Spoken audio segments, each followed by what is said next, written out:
Hey there, welcome into Unpaid Interns. I'm Griffin Epstein. It's Monday afternoon in Bloomington, and I'm feeling great because it's above 30 degrees finally for the first time in weeks.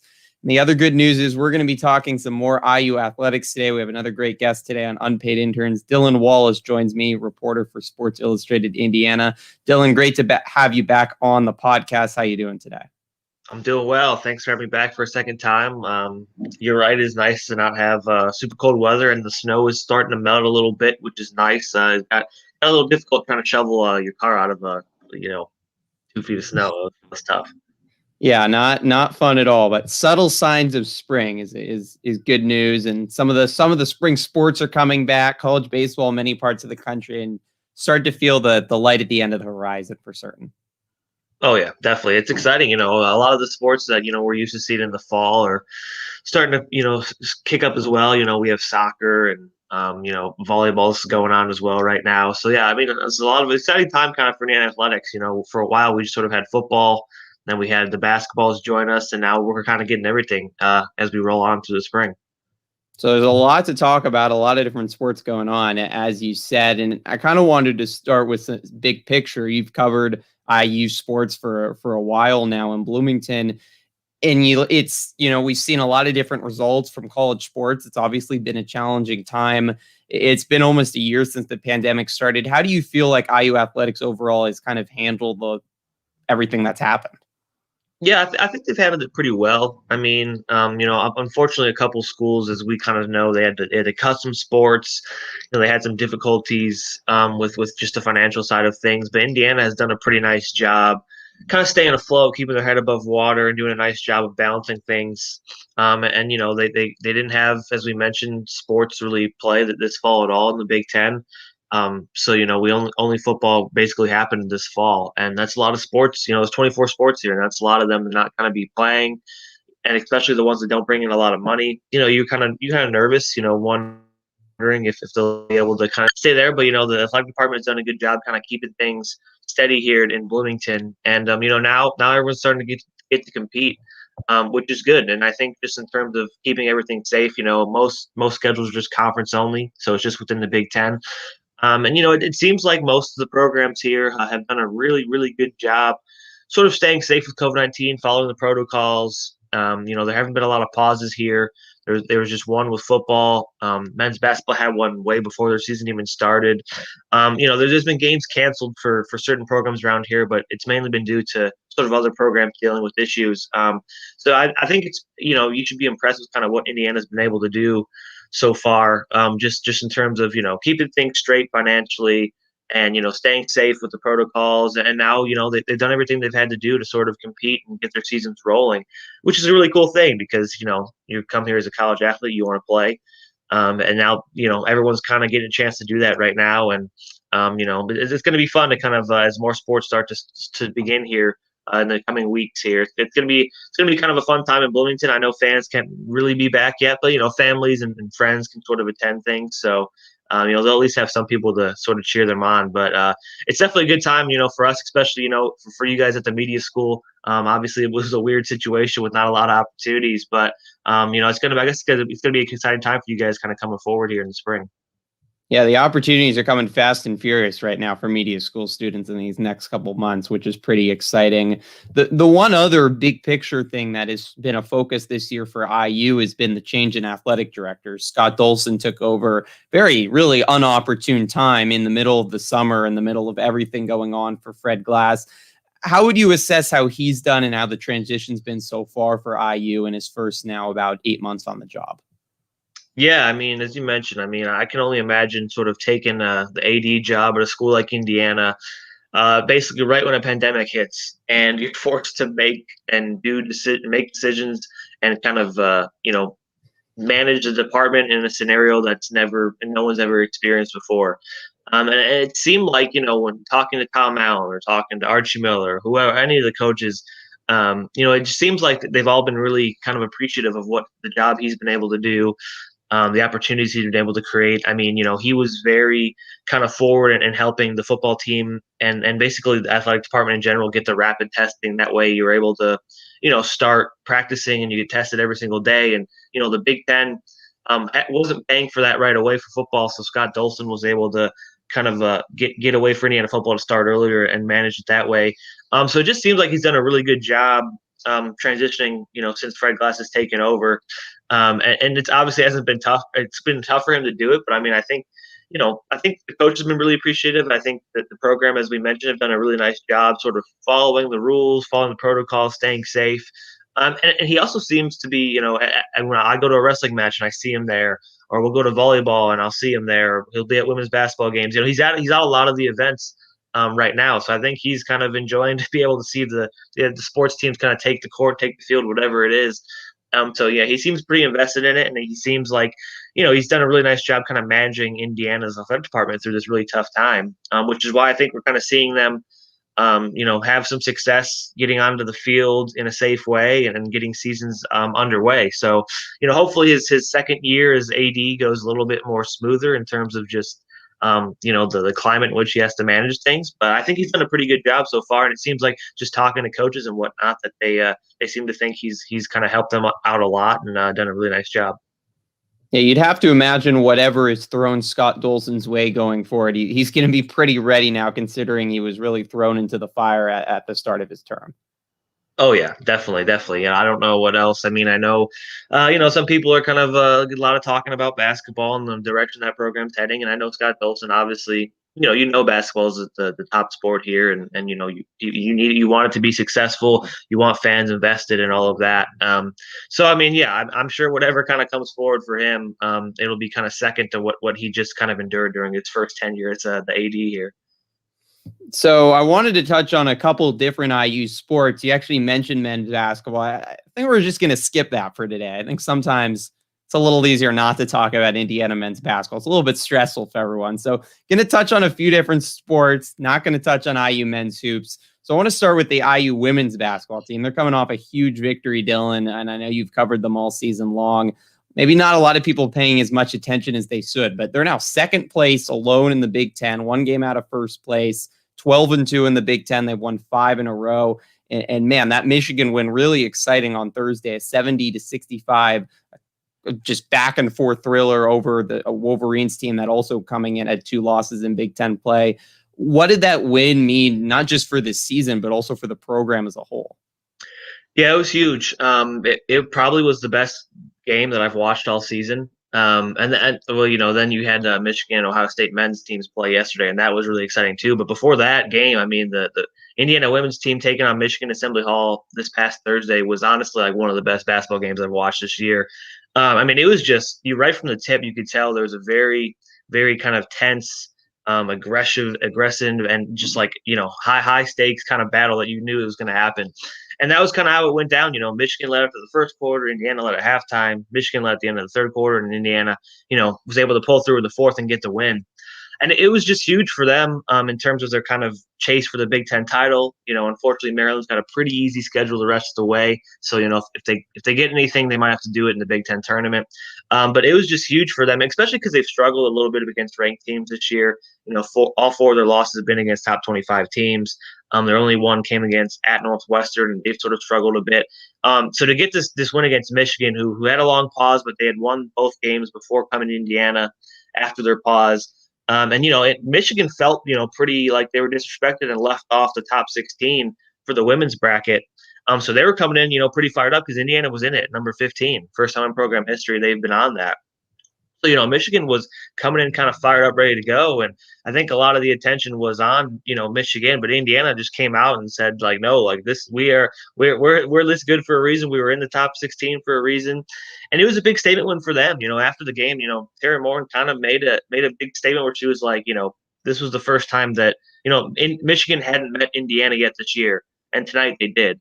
And it just kind of goes to show this is not an upset. This is nothing like that. This is where the program is at right now. They're expecting to win for themselves, to win these type of games, to be ranked this high, to do all of these really great things. And I just think Thursday sort of solidified that. Everyone kind of knew that was sort of where the program was, but just getting that win against Michigan sort of solidified that. And I'm sure it's going to, snowball into a lot of momentum kind of in the final couple games this season. And yeah, I mean, you're right. I mean, I feel like people aren't really talking about them, and people should pay attention. I mean, most of their games are probably going to be on BTN going forward. Some of them have been on ESPN. And, if and the tournament's coming up, obviously, which will all be on TV. I mean, this is a team that kind of deserves people's attention to follow because, especially if you're a basketball fan and you mentioned, if the men's team's causing you stress and whatnot, this team's fun to watch. They get up and down the floor. They play at a fun pace. They have really good players who can make big time shots. They bring a lot of energy. They have fun playing on the court. So I mean, they definitely deserve kind of Indiana fans' attention as we sort of roll down the stretch here and postseason comes up. But yeah, I mean that win was huge, and you're kind of excited to see how they sort of follow that up because as you mentioned, they're right kind of there in the Big Ten standings. The Big Ten tournament's coming up, NCAA tournament. So it's going to be a fun kind of march for this team, especially after that win. You look at 5 wins in a row now. This is their longest winning streak of the season. The AP poll is going to come out in the next couple hours. They're either going to be in the top 10 or very close to the top 10 in the country. I mean, are they playing their best basketball of the season now? And how is it kind of all finally coming together, certainly at the right time now as we reach the last week of February? Yeah, it's been sort of a weird season for them, as it probably has for a lot of teams. But, I mean, there have been times where their defense has been really good, but, they can't hit shots from the outside. Their offense really struggles. And then there's been other times where, their offense seems okay, but they've been kind of struggling defending and kind of let teams make runs on them. And so, they haven't really put together complete performances here and there. And then, you have Jalen Panop's out. She's a huge part of this team on both sides of the floor. And, there was early on in the Michigan game, where it looked like Michigan sort of had a lot of momentum. I kind of turned to one of my friends. I was like, who they could use in this game? They could use Jalen Penn. But they've been able to kind of weather a lot of the storms. And I just think that they never kind of give up, which is, obviously, sounds cliche or whatnot, but that's sort of how they play. When you think back to some of their games, when they lost to Maryland, when they lost to Tennessee, they got down double digits at certain times, but they were able to fight back and make it single digit games kind of down the stretch and just weren't able to kind of pull it out at the end. But this team has been in every single game they've played this season. And they've won a lot of them. They've only lost 4. And, I just think that, just the mentality that they've had, that they've had some long stretches of breaks, which Terry Moore said she doesn't like. So I think there's a little bit more rhythm to this season with the schedule and not a lot of cancellations. They're just gaining a lot more confidence kind of playing together. They know what they have for the rest of the year.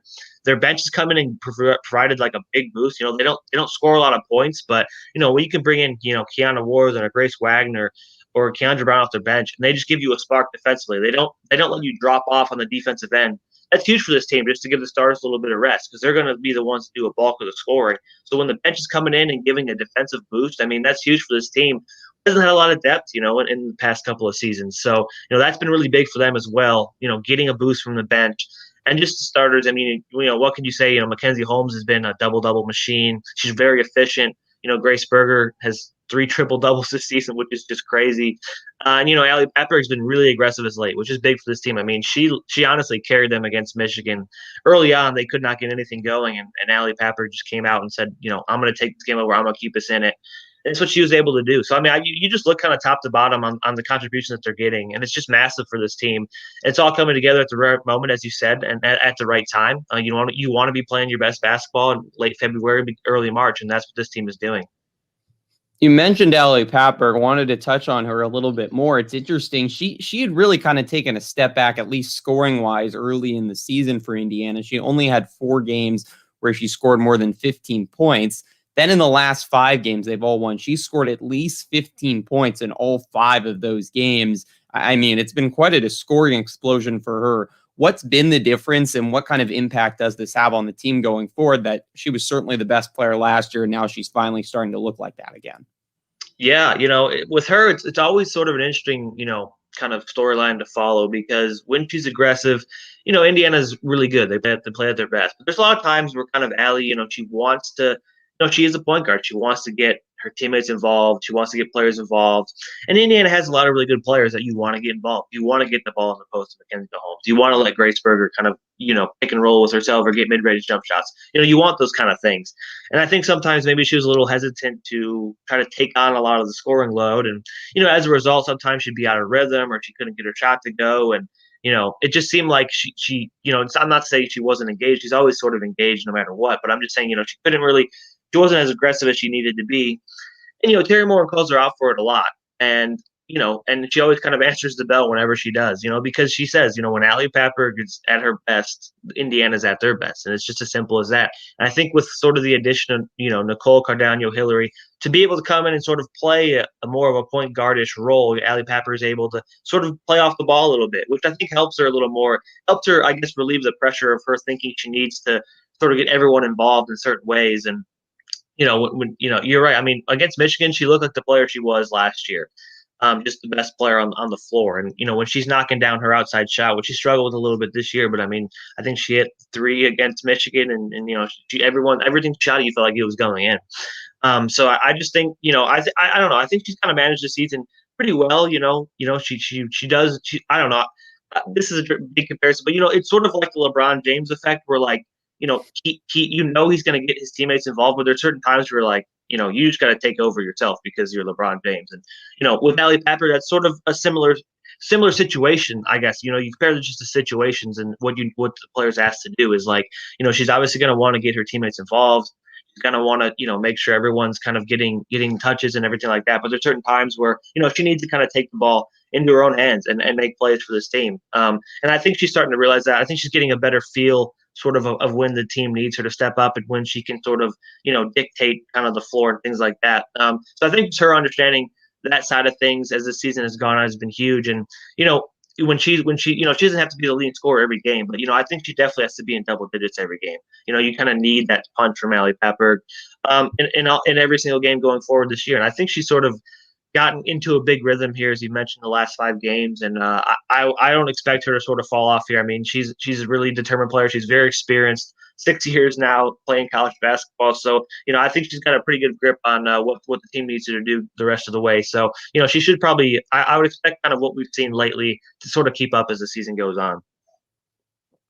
I like Dylan comparing LeBron James and Allie Papberg, putting them in the same sense. Did not expect to hear that, but it's a hot take. Just like the role, just like the situation or the roles they sometimes have to play. Obviously, not the caliber or maybe the status and whatnot like that. But yeah, I mean, you know what I mean. I think someone the other day compared like Armand Franklin's jump shot to Michael Jordan, but you're kind of like, yeah. What? But they compared like just like the way the form, the way it looked. Like you're not comparing them as players. That's I guess I'm comparing like the the situation in which they what they're asked to do on the floor and sort of how they treat things. I don't know. It felt good off the top of the head. That's all. All right, last question on IU women's basketball. I mean, we've talked about this team really seems to have found their best play. I mean, what's the ceiling as we start looking towards March and Big Ten regular season finishing up a couple weeks, Big Ten tournament, and then the NCAA tournament, and this program has never been past the round of 32. Yeah, I mean, I think that's kind of where it starts in the tournament, the NCAA tournament. I think a Sweet 16 appearance would be huge. I think it's definitely obtainable. I don't know exactly kind of what their path would be if the season ended right now, but the tournament's going to be played in San Antonio, so that's kind of where everything's going to be at. And I honestly think that if you can get to the Sweet 16, if you can win more than just one game in the NCAA tournament, that'd be huge for this program. And in terms of their ceiling, where they can go after that, not entirely sure. I don't know how they would match up against some of the top teams in the country, but they've competed really well against the ranked teams that they have played. Like I said, they haven't lost. They haven't had like a blowout loss or anything like that. They've been in every game that they've played in this year. So I think Sweet 16 is sort of an attainable goal for them. And then, after that, anything you can go above that is sort of a success at this point. And I also think, winning the Big Ten tournament would be huge for them, especially because if you do that, you're probably going to have to go through Maryland, which is a team that they have not been able to beat in a long time. And I think kind of getting over that hump against Maryland in a Big Ten tournament could really, really propel the team heading into the NCAA tournament. So, ceiling-wise, I think they're probably going to look to win the Big Ten tournament, which would be huge. And then after that, you get to the Sweet 16, and from there you see what we can do after that. I think those are sort of the two main goals that you're kind of looking for this team to accomplish as they head to the postseason here? Because I don't think I don't know how long it's been since they won a Big Ten tournament, but I know, as you said, they haven't been to a Sweet 16. So that's definitely kind of on their minds as they get to March, and it's going to be fun to sort of follow, see what this team is really able to accomplish. Because last year they obviously had a really good season as well, and there was no tournament to kind of see what they were able to do. But the year before that, they only got to the round of 32. So, it's going to be interesting to kind of see what this team's able to do. And I think Sweet 16 is definitely obtainable. And as I mentioned, once you get to that point in March Madness, anything can happen after that. So I think that's sort of the ceiling for them. And also just kind of see if they can kind of come out on top of the Big Ten tournament. Because like I said, Maryland's got a pretty easy schedule the rest of the way. So the Big Ten regular season title is probably going to go to them. And then from there, hopefully, if they can pull out the Big Ten tournament, that'd be pretty big for them to create momentum going into the NCAA tournament. Yeah, Indiana has never defeated Maryland in program history, so plenty of monkeys still left to get off the back for the team going forward. Wanted to touch on a couple other IU sports before I let you go, Dylan. I know you've also been following IU volleyball a lot early in their season. They're currently 2-8 on the year, but have had a brutal schedule. Last 4 matches, 2 series have been against top 10 teams. Also played Nebraska, another top 10 team to open the year. And they're playing with 8 freshmen. What's kind of the impression so far now, 10 games into what's certainly a rebuilding year for Steve Aird? Yeah, I think you can be pretty excited with where the volleyball program is at. As you mentioned, they have a lot of freshmen, and they've been pretty competitive. You look at certain sets and matches against Iowa or Wisconsin, and then just this past weekend, they took a set off of Penn State, which is a really hard thing to do. And then you look at the Saturday's match, and they were very close in sets 2 and 3. They ended up getting swept, but they were pretty close. And it's kind of been a theme of this year. They've been pretty competitive in certain sets. And it's sort of, I asked Steve Aird about this, just sort of like, where do you balance sort of being happy that you're so close in these sets, but also kind of where you get to the point where you're like, we need to start to win some of these. With a young team, it's hard to kind of answer that question, And I think, the long-term answer is, you're just pretty content with what you're doing right now, because they're getting a lot of experience. I mean, they're 2-8. They played 10 matches, and these are all the first 10 matches of like a majority of their roster's career right now. And I think just the way that they've been able to compete at certain times, it's kind of a really nice kind of forward-looking thing to the future. But Steve Aird has had some instances where you win, like you said, you win the first set or you're very competitive in the first set against Wisconsin, and then you can't follow that up. There is sort of a balance here of trying to create some momentum for yourself and being able to continue to sustain a high level of play. I think which is also kind of interesting to watch out for this team. And I don't know. I mean, it's been sort of a interesting season to watch, because as you've been, you're not looking for them to win a whole lot, but you are looking for certain things to kind of take into account and look forward to heading into the couple next seasons. Then Steve Aird's I think he said they're gonna have 12 freshmen on the roster come the fall. They're going to jump right into a fall season and get kind of back to how the volleyball schedule usually rolls. So it's going to be a more youth to the team, but just the experience that this team is able to get this year is going to be really huge. They're only playing the Big Ten, which is arguably the toughest conference in volleyball. So just getting that experience for these younger players and what they're able to sort of take from it, and just the more they play, the better they're going to get. And I think I think there have been a lot of really encouraging signs from this team. And coming up on Tuesday they play Purdue, and they've always it seems like they always play 5 sets against Purdue one way or another. So hey, if you're able to kind of win that match, or you're able to take a couple sets off of them, who's another very, very good team, that should be really exciting for them. But yeah, just overall impressions. I mean, I think they're in kind of a good spot, sort of heading for the future. Yeah, it's a big match tomorrow against Purdue. That's on national TV, too. They're one of only 2 matches on national TV. Big Ten Network tomorrow, 5 p.m. Eastern from Wilkinson Hall. I guess the one other question I have on IU volleyball, we've seen some of these freshmen get some Big Ten awards. Tommy Stockham, Layla Blackwell have already gotten some big-time recognition from the conference. How long, though, is it going to take for them to develop where they can be a team that can consistently compete against top 25 teams? And be a team that makes the NCAA tournament and, is the top 5 or 6 in the conference? Yeah, that's a good question. I think Steve Aird actually sort of gave a shout out to Terry Moore and gave her sort of like, that's sort of the blueprint of what she's doing in Bloomington with the women's team, is what sort of he's looking to do with the volleyball team. And She's in, I think, year 7 right now, and you look at kind of where they're at, and Steve was like, I think they're in what, 3 or 4 at the moment, and so I think he is still wait. Next season they're gonna have a lot more freshmen coming in, and they should definitely be better next year. And then I think you look after that. So maybe a couple more years until they'll be able to be super competitive in the Big Ten, because the Big Ten is really tough, and they're going to have a lot of opponents ranked in the top 10, top 5 every single season.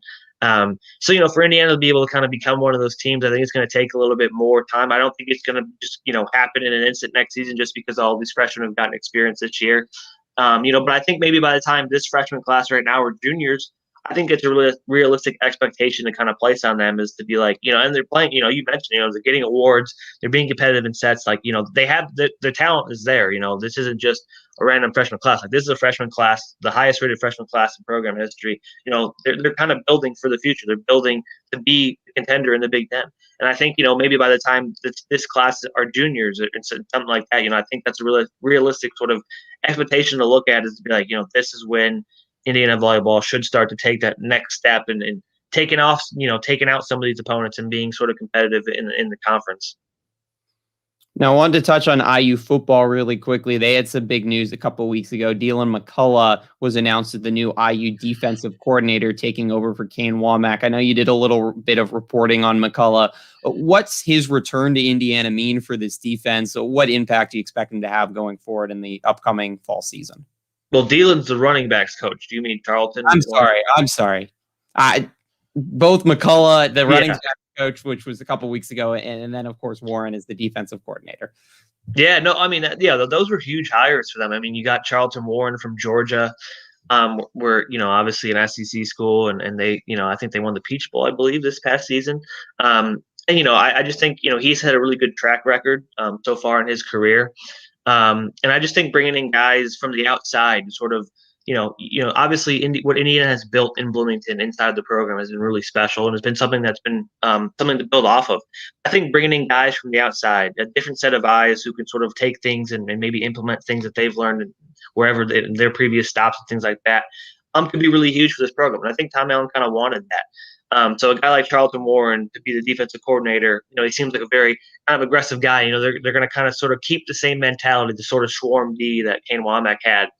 Indiana's obviously returning a lot of their big-time defensive guys as well. So he's inheriting a pretty talented group. And they obviously, they led the nation in interceptions. I think they led the Big Ten in takeaways.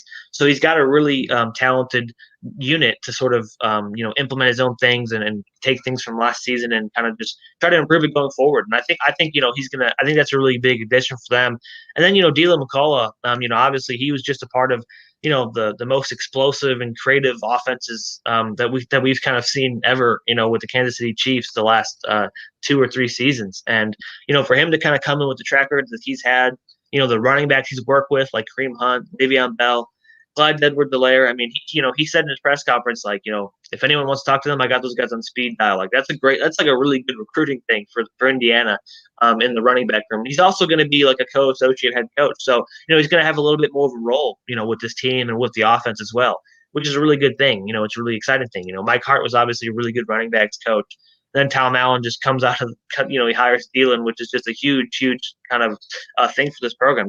People want to come to sort of Indiana now. And, that was the cool thing about Dylan was, he texted Tom Allen and asked him, like, hey, is the position still open? And Tom Allen was sort of like, what? Like, you can never believe who just texted me. And I think that's a really cool thing. I mean, when's the last time, people have like wanted to come to Indiana football and sort of change things here. And you're seeing that with recruiting. You're seeing that, with guys with recruiting, they want to come to Bloomington and be a part of what Tom Allen has built. And now even coaches, they want to come here. They want to be a part of this. And I just think that's been huge for them. They had two, obviously it was tough to lose Kane Womack and Mike Hart, but they just replaced them with 2 really, really high caliber guys. So this program's on a really, really nice trajectory right now. And, if everyone's kind of healthy going into next year, there's going to be some high expectation of this team. And, they have a schedule that's favorable in terms of kind of being able to prove themselves once again. So, it's going to be really exciting kind of come the fall. And you just hope that there's some fans, man, that are able to come to Memorial Stadium or or opposing territories, because that'll be a really fun time for the 2021 college football season, and specifically Indiana. Yeah, we're all hoping for fans in the fall for all college sports and all sporting events. And you mentioned before, I mean, a lot of IU sports, a lot of college sports starting up right now. In fact, 22 of the 24 IU sports are currently going on. Obviously, football season's ended. Rowing starts in March, but this weekend, all other 22 will be underway. What's a sport that we haven't talked about yet that you think IU fans should be excited about, should be following the team this season? Yeah, I mean, I feel like, men's soccer is always a big one here. They're usually always very, very, very good. I covered the team in 2018 when they went to the College Cup and was able to go to Santa Barbara, California, and cover them there, which is one of the coolest things that I've done when I was at Indiana. But yeah, I think they just started their season off last Friday. They beat Wisconsin 3-0. I think they play again tomorrow against Ohio State. So they're obviously a team that a lot of people are going to want to kind of keep their eye on, and I think a lot of people kind of know that the soccer team's usually pretty good here. So obviously that's one of them. I think the baseball team is usually pretty good here. I don't exactly know when they kick off. I think they kick or the first week of March, I think, is when they start things off. Yeah. And I think people, they're projected to kind of be in the tournament or be contending for a Big Ten title, which is sort of exciting. I've always sort of liked to follow the softball team just because Shauna Stanton seems like she sort of seems like she's sort of like Steve Ayer, like a very energetic, very, very fun person to talk to. And I think they've had their fair share of success as of late as well. Both tennis teams just got big wins this past weekend. That was really cool to see. Women's soccer, I think, has started as well. I think they might have just lost, but Irwin's done a nice job with that program as well. I mean, I don't know. I feel like just there's a lot of really exciting programs, sort of that seem to be building and seem to be sort of on the rise or sustaining certain levels of success. That Indiana fans should be excited about. It's not all about what the basketball team does. I know it's a very important thing here, and I know that's what most people care about. But there's a lot of really other talented sports at this university, and as you mentioned, I mean, 22 of them are going to be competing at some point this week. I mean, that's really cool. If you're an Indiana fan, you have a lot of really talented teams and really talented athletes, and a lot of really, really good coaches here in Bloomington. So, as much attention as you're able to give to them, I think is always helpful, especially because, not a lot of people always do. So it's exciting. It's an exciting time, for IU athletics right now with so many people competing. And you didn't even mention both swimming teams at Big Ten championships this coming week, both of them in contention for Big Ten titles, and indoor track and field as well. The men looking to defend their Big Ten title there. So all sorts of stuff going on in the world of IU athletics, and a lot of teams very competitive. Yeah, didn't swimming and diving and track and field sort of start in like the winterish? Like they've been competing for like a little bit now, right? Yeah, but Big Ten championships actually up this coming week. I think the women start on Tuesday up in Minneapolis. The men will start on Wednesday in West Lafayette, and then track and field. The indoor Big Ten championships are up in Ohio, I think, on Saturday, but don't quote me on that one. Before I let you go, though, Dylan, I just wanted to ask you a couple questions about you. You've covered IU sports for, since you've been in college in Bloomington. I'm curious if you had maybe a story that you reported on, a game you were reporting on that was one of your favorite or something that stands out. Yeah, well, a game I reported on that stands out to me is probably the women's basketball Big Ten tournament Michigan State game in I think it was 2018, I think. It went to 4 overtimes, which was just crazy. I mean, I don't know how many people can say they covered a game that went to 4 overtimes. And the crazy thing about that time was, I was writing for the IDS at the time, but I also was freelancing for the Detroit News, because they had asked us to, like, if we could cover some of the Michigan teams that were competing in the Big Ten tournament. And of course, IU was playing Michigan State. And in the game went to 4 overtimes, and with them, they have like a hardcore deadline. A snowstorm was coming, so one of my friends had to like speed write somehow, and this game's going to 4 OTs. The deadline's getting pushed past, so he had to like speed write the Michigan State sort of recap for them, and then I had to write the Indiana recap after it went 4 OTs, and then Michigan was competing right after Indiana, and I was also doing the Michigan game. So it was a crazy day with basketball, but that 4 OT game was super crazy. I mean, there was a point where it looked like the buzzer beater. Michigan State hit a buzzer beater, but the people stopped the clock, so the buzzer should have went off before the shot went off. There's a lot of drama. There's a lot of excitement, and Indiana was able to get the win in OT. It was in 4 overtimes. I mean, it was crazy crazy game. I mentioned going to California for the College Cup. That was just super cool to kind of be there and see some of that. But yeah, those are some of the games that I think were some of the most fun to cover. I got to travel a lot last year when I covered the men's basketball team. I got to go to a lot of the Big Ten venues and be in kind of those environments back when they were fans, which is obviously really fun. But yeah, I mean, those were some of the memorable kind of games that I was able to go to and cover. As far as stories, I mean, yeah, there's a lot of really cool stories, with these athletes around here. I think I did one on Jerome Hunter and sort of what he dealt with the leg injury and what he was trying to, coming back from that, and talked to a lot of his, homeschool or high school friends, childhood friends, which is cool. I've wrote some pretty fun little five stories. Little five, hey, I think they're starting up some little five stuff Yeah. sometime soon too. That's another thing that's obviously really exciting. Little five's always really fun to cover and kind of hear their stories because they're not really, they're not like Indiana like scholarship athletes or anything like that. So to kind of hear what's got them wanting to do this race and things like that is always really fun. So yeah, it's Indiana's a fun place, and if you're in the media school, there's plenty of opportunities with the number of things, with IUS TV or the IDS or the Hoosier Network and WIUX, all that kind of stuff. There's so many different things you can do, so many different avenues you can take, and there's so many different sports and athletes and stories that you can find and cover and create some memorable kind of things. So it was always a great kind of, there's a lot of opportunities there, which is kind of why I'm still kind of around and where I'm at right now, which is always really nice. So Indiana's the media school is a great place, and hopefully, and like as we mentioned earlier, with all the sports starting up, I'm sure students will be very active and sort of being able to kind of get out and do things, which is always a really fun thing. I'm curious, you mentioned that you went to a lot of different Big Ten venues for men's basketball games last year. Which was the best? Oh man, I'm gonna make a lot of people unhappy. And I hope I hope my girlfriend doesn't watch this, but Mackey Arena, man. I mean, I saw it coming. it's so loud. It's so loud, well, especially because I went to the game where they played in Indiana, so obviously they're going to be loud there. But I mean, man, it is start to finish super loud, and I know the environment there is it's just crazy, and it honestly rivals Assembly Hall, which a lot of people don't want to hear that, but it really does. I mean, that game was just crazy, and it has been. I've been there a couple of times when they played Indiana, and I think I went to a game a really long time ago when they played Ohio State, like Aaron Craft's Ohio State, and I was like, well, this is a really loud place.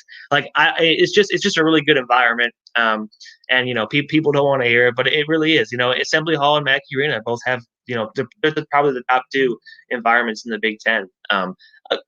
Surprisingly, a lot of the other places we went to, the environments weren't that great. Illinois was okay. Penn State's was not very good. Wisconsin's was not very good. So we went to Wisconsin also the same day where the football team, their football team, was competing in the Big Ten title game in Indy. So maybe a lot of people wanted to go to Indianapolis to watch them play Ohio State. I don't know. That wasn't very good. I mean, I can't remember where else we went. Michigan was also it was an early tip. It was Indiana. They won by 24, so it wasn't really that exciting. Ohio State felt like an NBA arena. It wasn't very student friendly. So yeah, I mean, a lot of them weren't. I wasn't super impressed with. We didn't go to Michigan State. I don't think because they didn't play at Michigan State. We didn't get to go there. We didn't get to go to the barn, which I know is pretty good sometimes. So yeah, there's a few that we weren't able to kind of make, or the rack. That would have been probably a fun one as well, but we didn't get to make it to that one. We had to go to Madison Square Garden though for the Jimmy V Classic when they played UConn. That was really cool. It wasn't sold out by any means, but the environment in there was pretty lively and pretty fun. But yeah, no, Assembly Hall and Mackey Arena. Just being in those two. I'd be hard for me to find another college arena that gets louder and is just more energetic and just has every single possession you're hanging on everything, you're standing up, you're going crazy. That just seems like those two seem like the top two, no doubt. Fans are spoiled. They may not realize it, but they're very spoiled here in the state of basketball. There's nothing really like it. Oh yeah, it's crazy. Even like the high school scene as well. I've been to a couple high school games where you're just kind of like, what? What? This is high school basketball? Why is it so? It's so loud. Students are jumping up and down. The parents are into it. Man, I went to when I was in high school, there was a crazy game, and our sectional. I'm from the northwest part of the state, so Crown Point was playing Valparaiso, and Sasha Stefanovic, who now plays for Purdue, did a half court buzzer beater to tie the game and send it into overtime. That was crazy loud, crazy environment in there. Just last year I went to, when Christian Lander was in high school at Evansville Rice, I went down there to watch them play Evansville's Bossy, which is like a big rivalry game between those two. And that environment was crazy. Like, man, like it was for like the conference title. That environment was pretty crazy. I've been to some Bloomington South games, and I've just seen footage of like, the games at Newcastle, or when Romeo Langford was playing, and some of the crowds that would draw. I mean, yeah, it's pretty crazy. It's pretty cool to kind of see and watch. I don't know, man. It's pretty cool that like you can go to a high school environment or a college environment in the state of Indiana, and you'd argue like this is louder or more fun than like going to like the NBA team, like the Pacers game. Now, I'm not a Pacers fan, so of course I'm going to say that, but I just think it's funny that like the I don't know, the professional team in the state isn't even the most exciting, or maybe doesn't draw the most attention as the high schools or the universities here. It's truly unique, and I think sectionals are coming up, right? They had the draw yesterday, I think. Okay. So those should be starting soon. For women's basketball or girls high school basketball, I think the teams have advanced to state this past weekend, so state's coming up for them in Bankers Life, and for the boys, the sectional draw was yesterday, so those games should be starting. I'm assuming Wednesday, Thursday, sometime this week, I'm sure. So and for Indiana fans, I mean, CJ Gunn, he committed to Indiana a couple weeks ago. So I mean, he'll be playing with Lawrence North. I don't know what their draw is, but I'm sure you could look it up easily. So yeah, I mean, he'll be playing if Indiana fans kind of want to see what he's about in the state tournament. So yeah, it's an exciting time. Postseason's come. Especially the whole NCAA tournament is going to be in this state as well, and they are going to allow some fans in Lucas Oil and other places, which is always cool. So yeah, I mean. The next couple, literally the next like month here in Indiana is going to be crazy.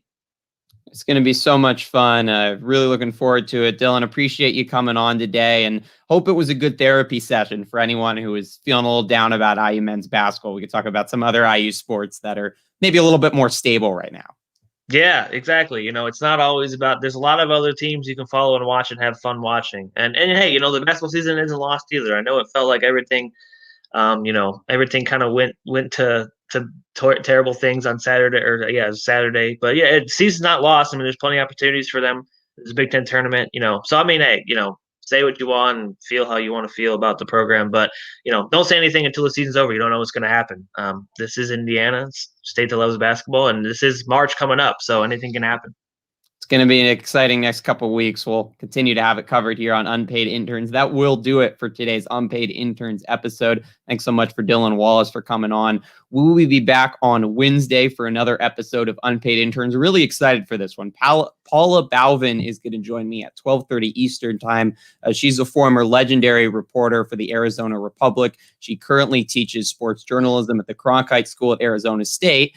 And she's also a member of the College Football Playoff Selection Committee. So lots of things to talk about. We hope you join us then 12:30 Eastern time on Wednesday. Until then, of course, if you've missed our Unpaid Interns episodes, you can check them out on the IU Sports Media YouTube page, Twitter page, or listen to them wherever you get your podcasts.